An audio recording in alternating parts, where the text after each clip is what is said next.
प्रिय विद्यार्थियों, इस वीडियो में आपको एक्सप्लेन कर रहा हूँ footing to mid of the ground floor तक C1 कॉलम का मेन रिइंफोर्समेंट कैलकुलेट करने के लिए ये सारा फार्मूला कैसे एंट्री करना है और कैसे इसको डायवाइज बाइफरकेट करना बोल के मैं इस वीडियो में आपको समझा रहा हूँ। इस वीडियो को कहीं स्किप नहीं करना, कंटिन्यूस देखेगा तो आपको अच्छे से समझ में आ जाएगा। और कोई सब्सक्राइब नहीं किया तो कृपया सब्सक्राइब कर लेना और बगल वाला बेल बटन दबा के ऑल सेलेक्ट कर लेना, तभी तो मेरा नया वीडियो आपको तुरंत मिलेगा।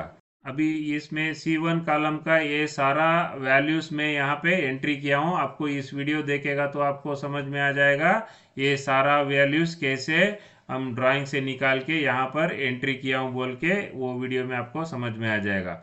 अभी यहाँ से आगे ये सारा फार्मूला कैसे डालना मैं आपको समझा रहा हूँ। ये फार्मूला डालने का तरीका है कि ये देखिए, फुटिंग पीसीसी टॉप लेवल, हम पहले इसको कैलकुलेट करना है कि पीसीसी का टॉप लेवल कहाँ रहता है। ये फुटिंग का पीसीसी टॉप लेवल कैलकुलेट करने के लिए वो सेल सेलेक्ट करके वहां पर इक्वल्स मारना, इक्वल्स मार के हम फुटिंग का पीसीसी टॉप लेवल कैलकुलेट करने के लिए हमारा बेसमेंट फ्लोर का जो स्ट्रक्चरल स्लैब लेवल है ना, वो बेसमेंट फ्लोर का स्ट्रक्चरल स्लैब लेवल सेलेक्ट कर लेना और उसको माइनस हमारा जो फुटिंग का फुटिंग मतलब footing top from basement floor level, basement floor level से फुटिंग टॉप कितना रहता है उसको माइनस करना है और फुटिंग डेप्थ माइनस करना है, माइनस और फुटिंग डेप्थ इतना माइनस करेगा तो हमारा फुटिंग पीसीसी का टॉप लेवल आ जाएगा। उसका नीचे फिर कंट्रोल डी मारेगा ना, वो सेम फार्मूला और शॉर्टर बार के लिए भी आ जाएगा। ये लॉन्गर बार का है और शॉर्टर बार का,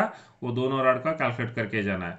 और कॉलम रॉड अबो फुटिंग, तो कॉलम रॉड अबो फुटिंग कैलकुलेट करने के लिए, ये कॉलम रॉड अबो फुटिंग मतलब मैं आपको एक ड्राइंग में समझा रहा हूँ। देखिए, ये कॉलम रॉड अबो फुटिंग मतलब यहाँ पर देखना, ये कॉलम रॉड है। ये कॉलम रॉड को हमारा बॉटम, हमारा जो फुटिंग का बॉटम मैट रहता है ना, ये बॉटम मैट के ऊपर रखता है ये कॉलम का रॉड। मतलब ये कॉलम रॉड का सेंटर से हमारा ये फुटिंग का पीसीसी लेवल कितना ऊपर रहता है। मतलब यहाँ पर देखिए, ये सेक्शन दिया हूँ, ये सेक्शन, ये हमारा पीसीसी का लेवल है और ये नीचे का कवर ब्लॉक है और ये एक एक्स डायरेक्शन का रिइंफोर्समेंट है और ये वाई डायरेक्शन का फुटिंग का बॉटम रिइंफोर्समेंट। तो ये दोनों फुटिंग का बॉटम रिइंफोर्समेंट और एक मैट रहेगा तो और भी एक मैट को ऐड करना पड़ेगा। तो उसके ऊपर हमारा ये कॉलम रॉड, ये हमारा कॉलम रॉड है, ब्लू कलर में जो है ना, ये हमारा कॉलम रॉड, ये कॉलम रॉड का सेंटर लाइन लेना है। ये कॉलम रॉड का सेंटर लाइन से हमारा ये जो पीसीसी है ना, ये हाइट कितना रहता बोल के वो कैलकुलेट करना, वही हमारा ये कॉलम रॉड अबोव फुटिंग। मतलब ये एक माइनर कैलकुलेशन है, फिर भी हम ये माइनर कैलकुलेशन मैं आपको समझा रहा हूँ कि इसको कैलकुलेट करना कैसे है। और इसमें एक्चुअली ये कॉलम रॉड का जो बेंड है ना, ये बेंड डिडक्शन भी तो एक्चुअली माइनस करना है। ये बेंड डिडक्शन से भी बहुत नेग्लिजिबल है, इसलिए हम बेंड डिडक्शन नहीं कर रहा हूँ। लेकिन ये फुटिंग का पीसीसी लेवल से ये कॉलम रॉड कितना हाइट पे हम ये रॉड रखता बोल के मैं आपको कैलकुलेशन दिखा रहा हूँ।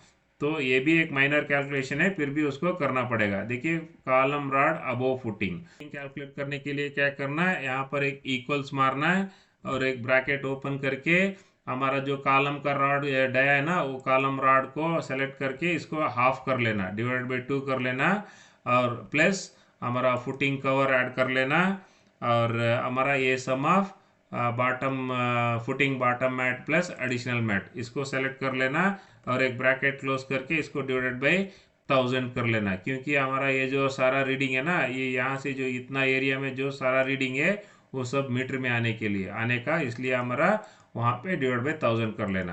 तो उसको नीचे का सेलेक्ट करके फिर कंट्रोल डी मारेगा तो फिर उसको भी सेम फार्मूला आ जाएगा। और ये column height for the ring, ये कॉलम हाइट इसको कैलकुलेट करने के लिए ज़रूरत नहीं है, लेकिन ये कॉलम हाइट कैलकुलेट कर लेना है कि रेस्पेक्टिव कॉलम में ये हाइट को हम यूज़ करके कॉलम रिंग कैलकुलेट करने के लिए हमको ये हाइट चाहिए। तो कॉलम हाइट कैलकुलेट करने के लिए this is equal to ground floor slab level, हमारा जो ग्राउंड फ्लोर का टॉप स्लैब लेवल है ना, ये हमारा ग्राउंड फ्लोर का टॉप स्लैब लेवल माइनस हमारा जो पीसीसी का टॉप लेवल कैलकुलेट किया ना, ये हमारा पीसीसी का टॉप लेवल माइनस फुटिंग का डेप्थ माइनस करना, फुटिंग का डेप्थ यहाँ पर है और एक माइनस करना है कि वो हमारा ग्राउंड फ्लोर में जो बीम आता है ना, वो बीम डेप्थ कितना चेक करना है ना, ग्राउंड फ्लोर का ड्राइंग पढ़ के वो ग्राउंड फ्लोर का बीम डेप्थ कितना है वो माइनस कर लेना। तो हमारा ये सारे ग्राउंड फ्लोर का बीम डेप्थ 0.6 आ रहा है, उसको मैं 0.6 माइनस कर रहा हूँ, तो हमारा ये कॉलम का हाइट आ जाएगा।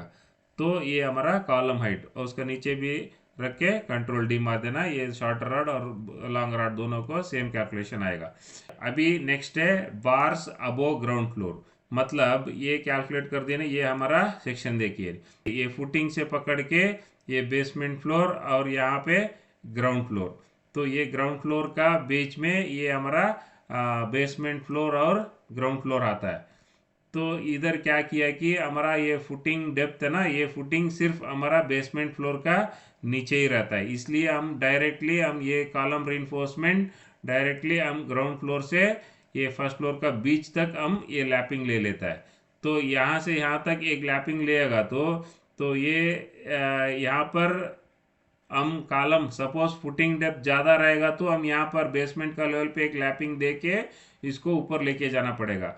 नहीं, अभी क्या है कि वो डेप्थ कम है ना, इसके लिए हम ग्राउंड फ्लोर से ऊपर भी हम ये कॉलम रॉड को लेके जा सकते हैं। इसलिए हम क्या है कि ये ग्राउंड फ्लोर का हाइट है ना, ये ग्राउंड फ्लोर का हाइट यहाँ पर क्या करना है कि ये कॉलम रॉड को this is equal to 0.6 times, यहाँ पे जो लिखा हुआ ना ये देखो, यहाँ पे ये 50% of the rod 0.6 times of H1, मतलब ये जो ग्राउंड फ्लोर का हाइट रहता है ना, ये देखो ये हमारा ग्राउंड फ्लोर का हाइट है, यहाँ पर H2 आ रहा है, तो यहाँ पर H2 आएगा तो 50% ऑफ द रॉड ये 0.6 टाइम्स ऑफ H2 रहना, और ये 50% ऑफ द रॉड और 0.4 टाइम्स ऑफ H2 रहेगा।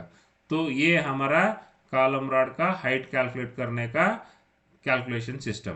तो अभी इधर क्या करना है, देखो अभी इधर है ना, तो 50% ऑफ द रॉड यहाँ पे दिस इज इक्वल टू 0.6, मतलब लॉन्गर रॉड है ना, लॉन्गर रॉड का वजह से इसको 0.6 ले रहा हूँ, तो लॉन्गर रॉड 0.6 टाइम्स ऑफ ये हमारा ग्राउंड फ्लोर हाइट, 0.6 इंटू ये हमारा ग्राउंड फ्लोर हाइट। ऐसे ही हमारा शॉर्ट रॉड के लिए 0.4 इंटू ये हमारा ग्राउंड फ्लोर हाइट। ये इधर हमारा ग्राउंड फ्लोर से ऊपर कितना रॉड हाइट रखना बोल के इसमें कैलकुलेट हो जाता है। नेक्स्ट कटिंग लेंथ कैलकुलेट करना है। कटिंग लेंथ, ये जो लॉन्गर रॉड है ना, पहले ये लॉन्गर रॉड का कटिंग लेंथ कैलकुलेट करेंगे।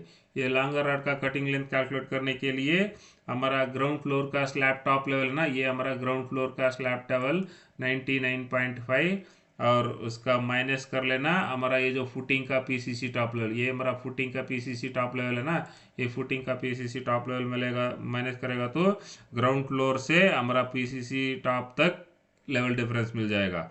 और इसको क्या क्या ऐड करना है, और इसको प्लस एंकरेज ऐड करना है, ये जो हमारा 300 एल है ना वो एल ऐड करना है, और प्लस हमारा ये जो लैप लेंथ है ना, ये लैप लेंथ भी ऐड कर लेना।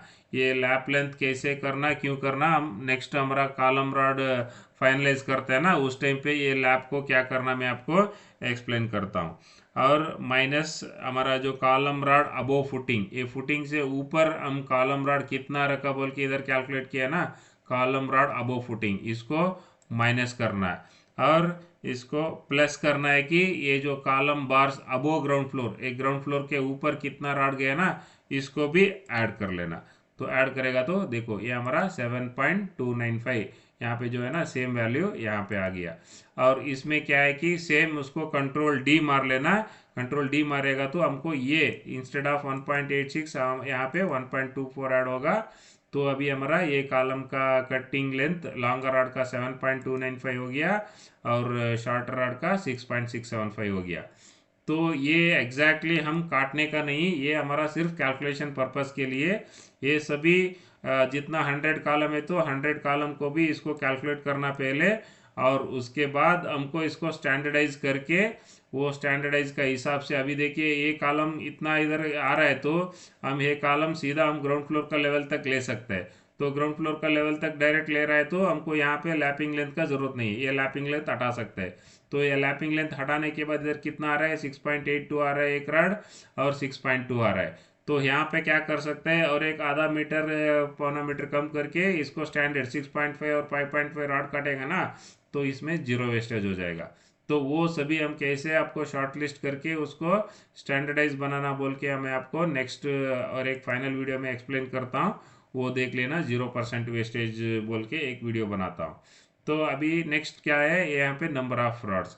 ये नंबर ऑफ बार्स कैलकुलेट करने के लिए क्या करना है, नंबर ऑफ बार्स के लिए ये number of columns multiplied by हमारा जो नंबर ऑफ रॉड्स है ना, इसको मल्टीप्लाई करेगा तो हमको नंबर ऑफ बार्स आ जाएगा। फिर इसको कंट्रोल डी मार लेना।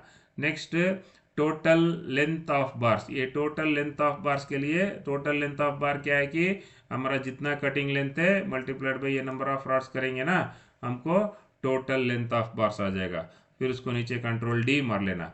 और नेक्स्ट कॉलम क्या है कि यूनिट वेट। यूनिट वेट मतलब इसको डी स्क्वायर डिवाइड बाय 162 करना है। डी मतलब ये हमारा जो डाया रहता है ना, जो डाया ऑफ द बार रहता है ना, वो dia into dia divided by 162, D square divide by 162। ये डी स्क्वायर डिवाइड 162 डालेंगे ना, ये हमारा यूनिट वेट आ जाएगा। हमारा जो हमारा कौन सा डाया इधर डालते हैं ना, उसके हिसाब से हमारा इधर यूनिट वेट बन जाएगा। और उसके बाद टोटल वेट। टोटल वेट क्या लिए क्या करना है, ये total weight is equal to हमारा total length of the bar, कितना लेंथ रहता है उसको मल्टीप्लाई करके हमारा यूनिट वेट मल्टीप्लाई करेंगे ना, तो हमारा स्टील क्वांटिटी आ जाएगा। तो मतलब टोटल वेट आ जाएगा। तो फिर इसको कंट्रोल डी मारो, तो इसके हिसाब से भी इधर टोटल वेट आ जाएगा। तो ये टोटल वेट और यूनिट वेट सभी आने के बाद सिर्फ हमको इधर क्या करना है कि यहाँ पे इफ कंडीशन फार्मूला डाल के ये सारा डाया वाइज हमको इधर बाइफर्केट करना है। तो ऑलरेडी ये इफ कंडीशन से भी डाल के बाइफर्केट करने के लिए इस वीडियो में आपको अच्छा से एक्सप्लेन किया हूँ। आप इस वीडियो देखेगा तो आपको ये सारा इफ कंडीशन फार्मूला आपको समझ में आ जाएगा। फिर भी मैं आपको एक दो फार्मूला में आपको एक्सप्लेन करता हूँ इस वीडियो में भी। अभी ये देखिए हमारा डाया कॉलम यहाँ पर है, तो इसलिए हमको ये कॉलम इतना कॉलम में हाइड करता हूँ, इतना कॉलम हाइड कर लेता हूँ क्योंकि इसका ज़रूरत नहीं है इसको कैलकुलेट करने के लिए। इसको हाइड करके ये देखिए हमारा 8 mm, तो 8 mm कॉलम पे आने का, तो इधर हम क्या करना है कि इक्वल्स मार के इफ कंडीशन डालना है। इफ कंडीशन डाल के एक ब्रैकेट ओपन करना है। ये लॉजिकल टेस्ट मतलब ये जो डाया, ये हमारा जो डाया है ना, ये डाया कॉलम सेलेक्ट करना है। ये इज इक्वल टू हमारा ये जो 8 mm कॉलम है ना, 8 mm का कॉलम 8, तो 8 लिखना है कामा डाल के। ये 8 मैच हुआ तो हमारा जो ये टोटल वेट है ना, ये टोटल वेट को यहाँ पर प्रिंट करना, नहीं है तो इसको जीरो कर लेना। तो यहाँ पे ब्रैकेट क्लोज करो, तो यहाँ पे ये 8 mm का फार्मूला हो गया। तो यहाँ पे क्या करना है, सेम इसको नीचे कंट्रोल डी कर लेना, तो नीचे वो फार्मूला आ जाएगा। फिर अभी 10 mm के लिए, तो सेम इधर 10 mm के लिए भी सेम ऐसे ही डालना है, इक्वल्स करना है, इफ कंडीशन डालना है, एक ब्रैकेट ओपन करना है। और ये जो हमारा डाया कॉलम है ना, ये डाया कॉलम सेलेक्ट करना है। ये डाया इज इक्वल टू ये यहाँ कितना है, ये 10 mm का कॉलम है, यहाँ पे 10 mm डालना है, कामा डाल के ये हमारा जो टोटल वेट है ना, ये टोटल वेट प्रिंट करो, नहीं है तो जीरो करो। तो जीरो कॉल करना, ब्रैकेट क्लोज कर लेना, और उधर फार्मूला आ जाएगा। तो ऐसे ही हम ये सारे फार्मूला यहाँ पे डालना है, तो यहाँ पे हम डाला हूँ। तो ये सेम फार्मूला हमको नीचे चाहिए, तो ये सबको सेलेक्ट कर लेना, इसको कंट्रोल सी कर लेना, और इसको नीचे पेस्ट करेगा ना, ये सारा फार्मूला नीचे आ जाएगा। ये हमारा इफ कंडीशन फार्मूला डाल के इसको टोटल डाया वाइज बाइफरकेट करने का तरीका है। यहाँ से ऊपर से नीचे तक यहाँ सेलेक्ट कर लेना, ऑटो सम करेगा तो ये पूरा सेलेक्ट हो जाएगा। और यहाँ से पकड़ के पूरा यहाँ तक खींचेगा ना, ये हमारा टोटल वेट भी इधर आ जाएगा, और ये सारा हमारा डाया वाइज बाइफरकेशन भी आ जाएगा। तो अभी मैं यहाँ पे जो हाइड किया ना, उसको अनहाइड करता हूँ, उसका बीच में सेलेक्ट करके इसको अनहाइड करेगा तो वो भी सेल हमको दिख जाएगा। तो ये हमारा तरीका है एक कॉलम का बीबीएस कैलकुलेट करने का तरीका है। अभी C1 कॉलम को हम कैसे कैलकुलेट करना बोल के इस वीडियो में सब क्लियरली एक्सप्लेन किया हूँ, और नेक्स्ट वीडियो में कैसे, और ये C1 कॉलम होने के बाद ये सारा कॉलम को कैसे कैलकुलेट करना बोल के मैं नेक्स्ट वीडियो में एक्सप्लेन करता हूँ। इस वीडियो आपको समझ में आ गया होगा, कृपया लाइक कर लेना और आपका दोस्त लोगों को शेयर कर लेना, और आपका कुछ कमेंट्स है तो कमेंट बॉक्स में कमेंट कर लेना। धन्यवाद।